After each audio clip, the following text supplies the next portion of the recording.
Good evening बच्चों। Last topic हम लोगों ने न्यूटन लॉ ऑफ मोशन में बेटा पुली ब्लॉक के बारे में बातचीत किया था। उसका हमने एक्सेलरेशन फाइंड किया था, उसका हमने टेंशन फाइंड किया था।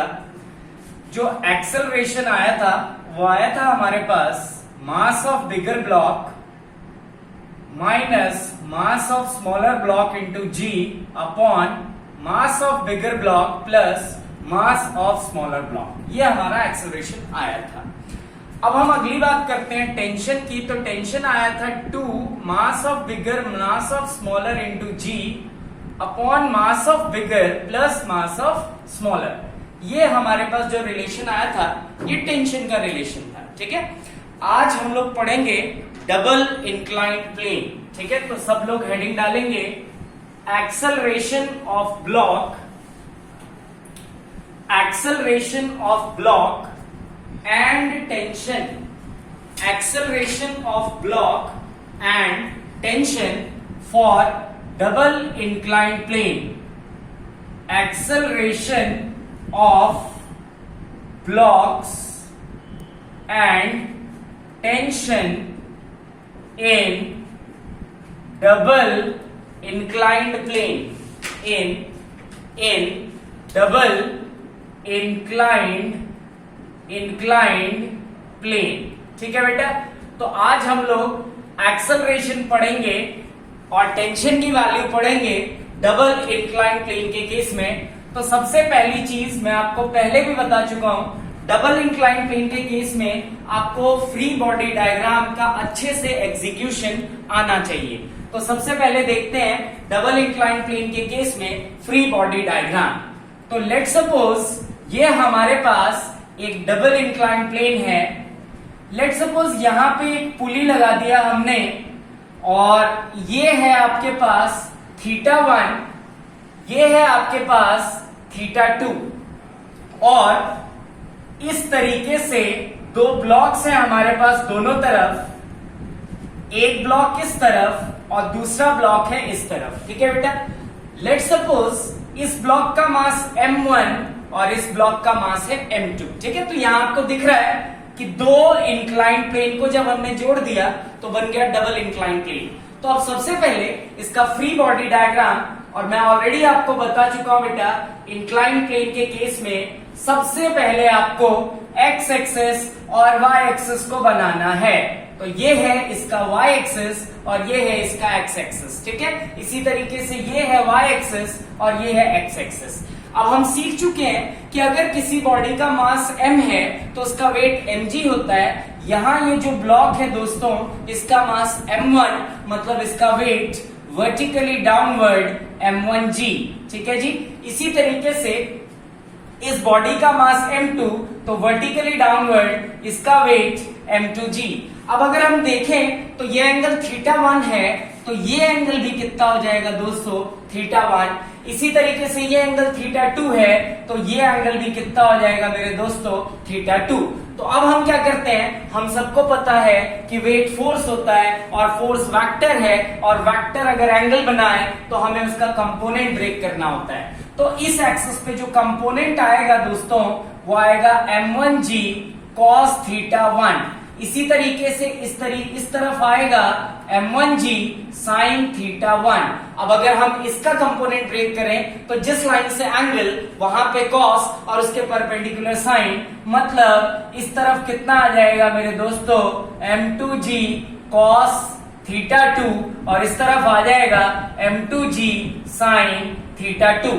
अब अगर हम नॉर्मल की बात करते हैं तो हमें पता है कि नॉर्मल इस तरीके से n1 और यहां पे नॉर्मल इस तरीके से n2। क्यों नॉर्मल? क्योंकि ब्लॉक और इंक्लाइंड प्लेन आपस में कांटेक्ट कर रहे हैं बेटा, और हम सब जानते हैं कि कांटेक्ट अगर होता है दो बॉडी का तो क्या होता है बेटा, नॉर्मल रिएक्शन फोर्स लगता है। ठीक है, अच्छा अब अगर आपको दिख रहा हो तो ये फिक्स पुली है और फिक्स पुली के दोनों तरफ से रस्सी एक ही है ये वाली, तो रस्सी में टेंशन T होता है और हम सब जानते हैं कि टेंशन जो होता है वो पुलिंग फोर्स होता है, इसलिए हमेशा बॉडी से उसको क्या करना होता है, अवे बनाना होता है। तो टेंशन T और टेंशन T, क्लियर बात। तो ये इसका क्या बन गया बेटा, free body diagram. Incline plane में हमेशा याद रखो प्रायोरिटी बेसिस पे हमको फ्री बॉडी डायग्राम बनाना आना चाहिए, अगर नहीं आता है तो काम होगा नहीं। तो आप फटाफट इसको कॉपी करें, फिर हम इसका एक्सेलरेशन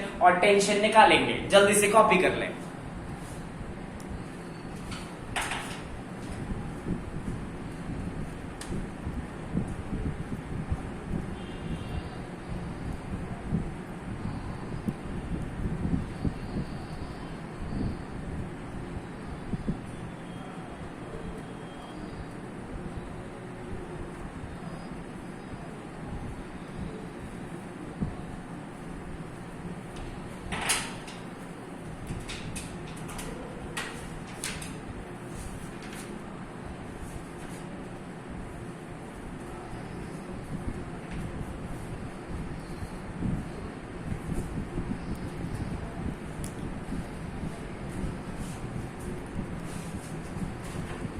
चलिए दोस्तों, तो अब हम इसका क्या करेंगे, एक्सेलरेशन फाइंड करते हैं। ठीक है, तो देखते हैं एक्सेलरेशन क्या होगा। मान लो ये ब्लॉक इस तरफ जा रहा है नीचे ए एक्सेलरेशन से, तो हम सब जानते हैं अगर ये ब्लॉक ए एक्सेलरेशन से नीचे जाएगा तो इस ब्लॉक को ए एक्सेलरेशन से ऊपर आना पड़ेगा इस तरीके से।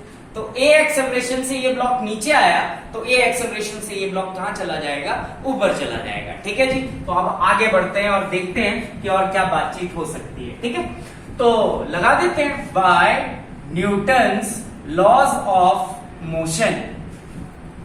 हमें पता है mg sin थीटा बड़ा होगा क्योंकि फोर्स का डायरेक्शन इस तरफ है मोशन का। तो इक्वेशन लिखेंगे हम न्यूटन्स लॉ ऑफ मोशन का। जल्दी से सब लोग पहले खुद ट्राई करो, फिर मैं लिखता हूं।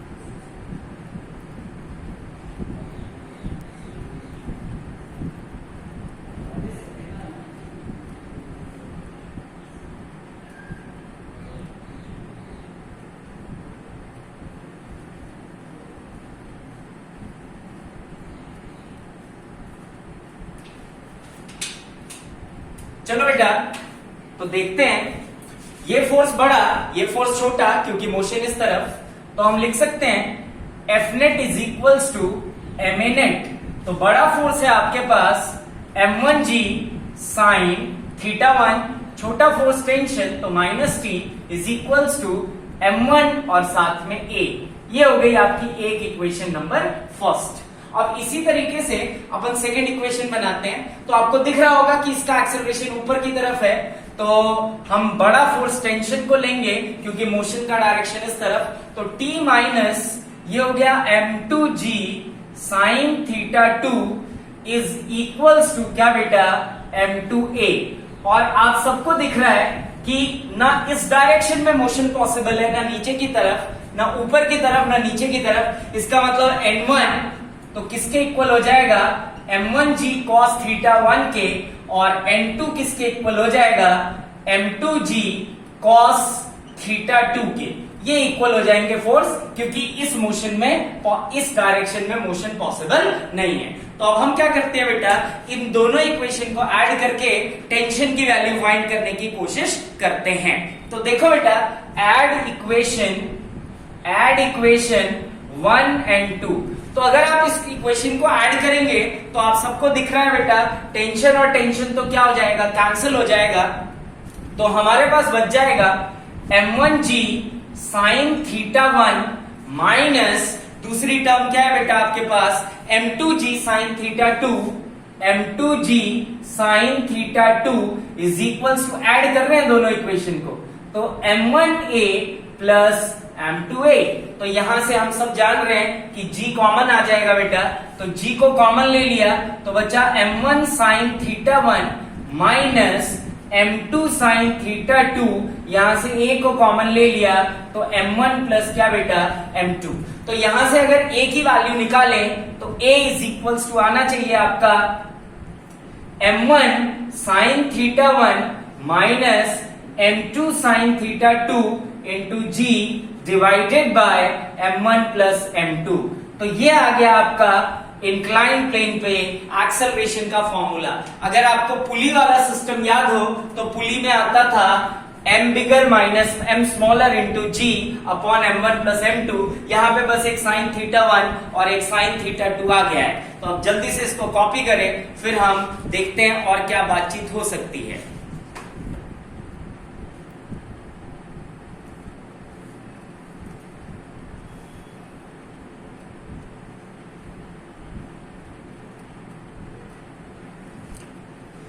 तो इस इक्वेशन में आपको दिख रहा होगा बेटा कि सिर्फ मास पे डिपेंड नहीं करता मोशन का मूवमेंट। ठीक है, देखो कैसे समझते हैं इस बात को। अगर मान लो इफ m1 साइन थीटा 1 बड़ा है m2 साइन थीटा 2 से, ठीक है बेटा, तो जाहिर सी बात है बड़े में से छोटे को माइनस कर रहे हो तो एक्सेलरेशन क्या मिलेगा? पॉजिटिव। एक्सेलरेशन आ जाएगा पॉजिटिव। इसका मतलब क्या हुआ कि m1 नीचे जाएगा और m2 ऊपर आएगा। ठीक है, सेकेंड यहां लिख देता हूं m1 goes down and m2 comes up. ठीक है, अगर एक्सेलरेशन पॉजिटिव है तो। सेकेंड, अगर मान लो m1 sine theta 1 less than है m2 साइन थीटा 2 से, तो अब सोचो तुम छोटे में से बड़े को माइनस कर रहे हो, तो अगर छोटे में से बड़े को माइनस कर रहे हो तो इसका मतलब एक्सेलरेशन क्या आएगा? नेगेटिव। इसका मतलब क्या होगा बेटा? m2 goes down and m1 comes up. ठीक है, m2 नीचे जाएगा और m1 कहां आएगा? ऊपर आएगा। तो इससे एक चीज समझ में आनी चाहिए तुमको कि डबल इंक्लाइन प्लेन पे motion of block does not only depends on mass, it depends of m sin theta। तो इस चीज को हम नोट डाल के लिखेंगे, note in case of double inclined plane, the direction of motion of block does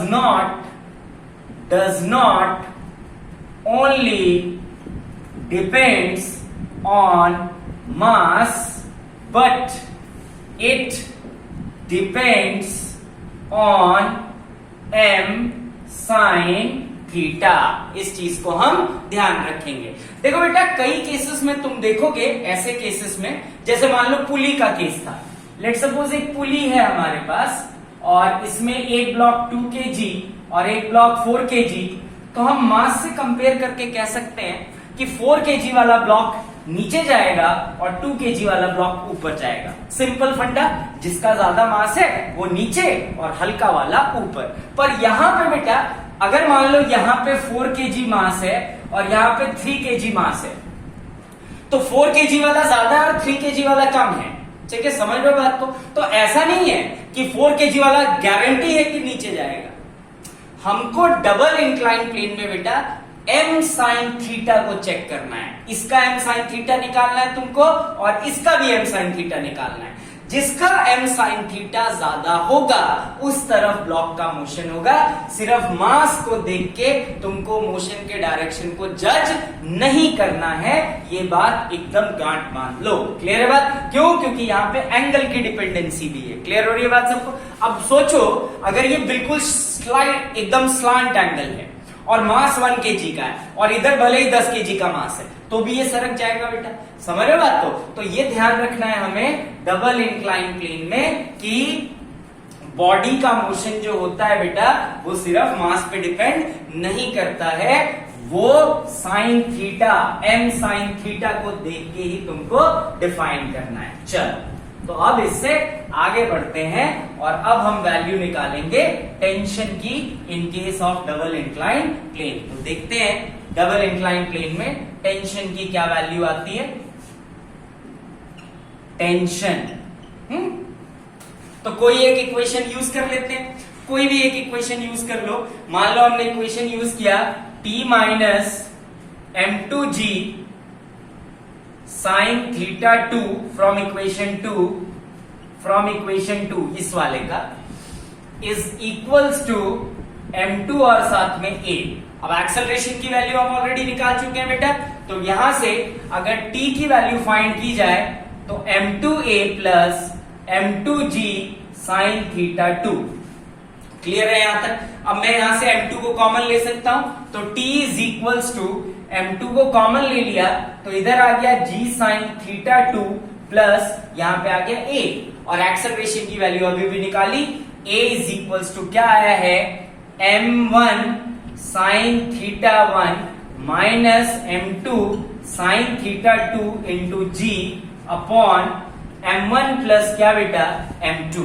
अब हम क्या करते हैं, इस एक्सेलरेशन को यहां पुट कर देते हैं और देखते हैं कि क्या बातचीत हो सकती है। तो t is equals to m2 तो कॉमन है, एक्सेलरेशन को अगर लिख दूं तो m1 sine theta 1 minus m2 sine theta 2 into जी अपॉन m1 प्लस m2 और साथ में क्या आ जाएगा बेटा प्लस g साइन थीटा 2। तो अब यहां से और इसको इवैल्यूएट करके सॉल्व करने की कोशिश करो जल्दी से।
तो यहां से अगर मैं टेंशन की वैल्यू निकालना चाहता हूं बेटा, तो जल्दी से बता दो टेंशन की वैल्यू क्या आएगी। अगर मैं m2g को यहां से कॉमन ले लूं, फटाफट से टेंशन की वैल्यू फाइंड करो और बताओ कितना वैल्यू आएगा टेंशन का, जल्दी से। इसको सॉल्व करोगे तो t is equals to m1 into m2 और साथ में आएगा बेटा sine theta 1 plus sine theta 2, m1 into m2 into sine theta 1 plus sine theta 2, साथ में एक g अपॉन m1 प्लस क्या बेटा m2। ये वैल्यू आएगी तुम्हारी टेंशन की, that is t is equals to m1 m2 g sine theta 1 plus sine theta 2 upon m1 plus m2। अब देखो एक चीज होता है रिड्यूस मास, इसको आगे पढ़ेंगे, अभी के लिए बस तुमको याद रखना है, इसको म्यू से लिखते हैं, इसको म्यू पढ़ते हैं। रिड्यूस मास होता है m1 into m2 upon m1 plus m2, ये होता है रिड्यूस मास। तो हम लिख सकते हैं t is equals to m1 into m2, ये इस म्यू के इक्वल लिख सकते हैं, तो म्यू इंटू जी और इधर आ जाएगा आपका sign theta 1 plus sine theta 2। ये आ गया आपका टेंशन का फॉर्मूला, या ये ज्यादातर हम इसको इस्तेमाल करेंगे टेंशन को फाइंड करने के लिए। तो जल्दी से अब इसको कॉपी कर लें, फिर हम आगे देखते हैं क्या बातचीत और हो सकती है।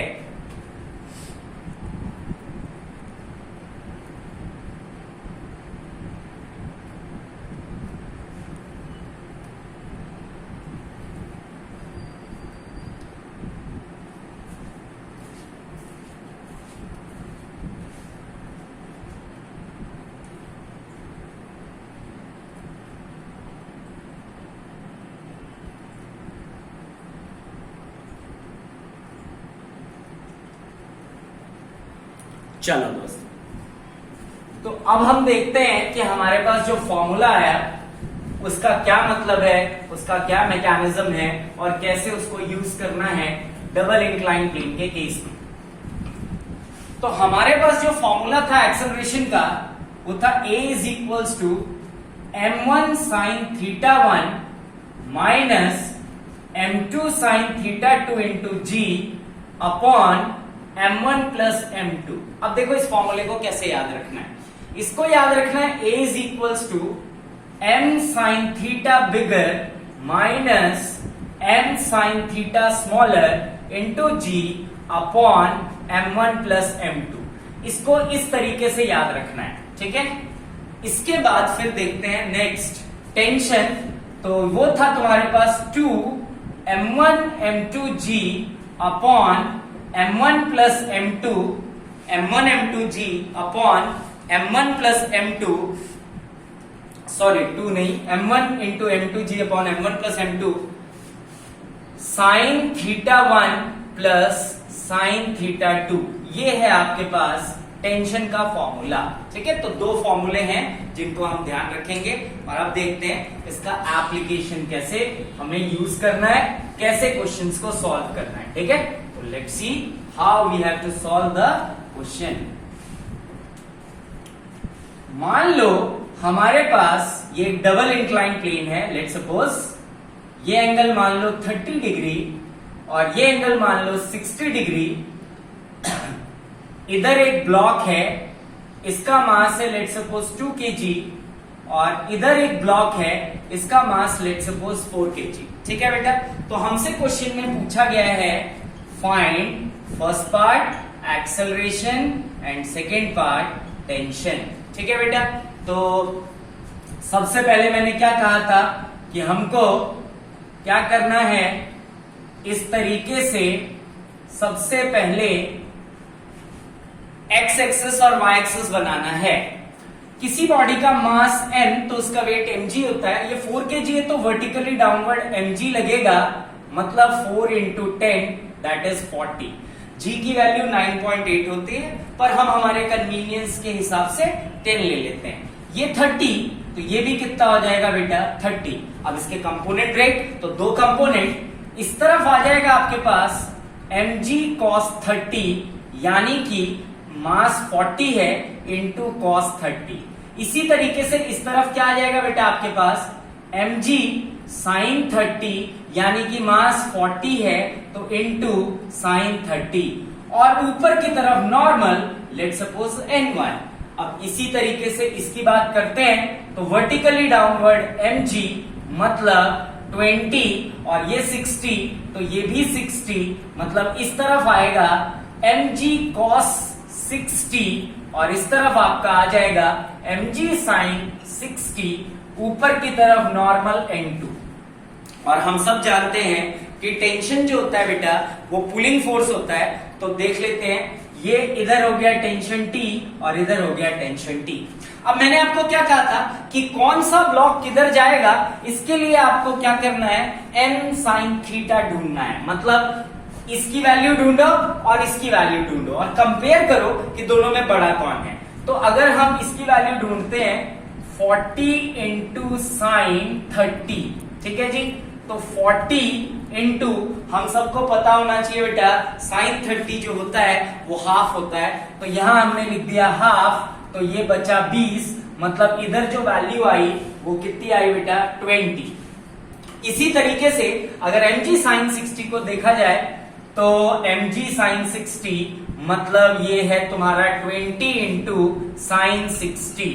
तो 20 इंटू साइन 60 तो 20 इंटू साइन 60, साइन 60 की वैल्यू आपको पता होना चाहिए √3/2 मतलब 20 इंटू √3/2 तो ये 10 हो गया।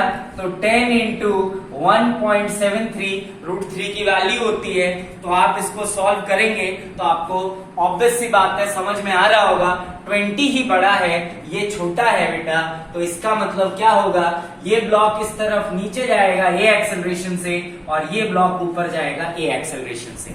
अब हम एक्सेलरेशन का फॉर्मूला जानते हैं, a is equals to m sin theta bigger minus m sin theta smaller into g upon mass of bigger plus mass of smaller। तो बस अब आपको क्या करना है, ये वैल्यू डालनी है, ये वैल्यू डालनी है। अब याद रखना g तुम ऑलरेडी इस्तेमाल कर चुके हो, तो अब g यही मैं लिख देता हूं ताकि तुमको कंफ्यूजन ना हो। इससे तुमको एक्सेलरेशन मिल जाएगा, फिर टेंशन निकाल लो फॉर्मूला पुट करके। तो बस आज के लिए इतना ही। डबल इंक्लाइन प्लेन बहुत इंपॉर्टेंट है बेटा, सब लोग बहुत आराम से व्यवस्थित बार बार वीडियो देख देख के अलग अलग टाइप के क्वेश्चंस बना बना के तुम खुद से प्रैक्टिस करना। अगली क्लास से हम इससे आगे की बातचीत करेंगे। Thank you.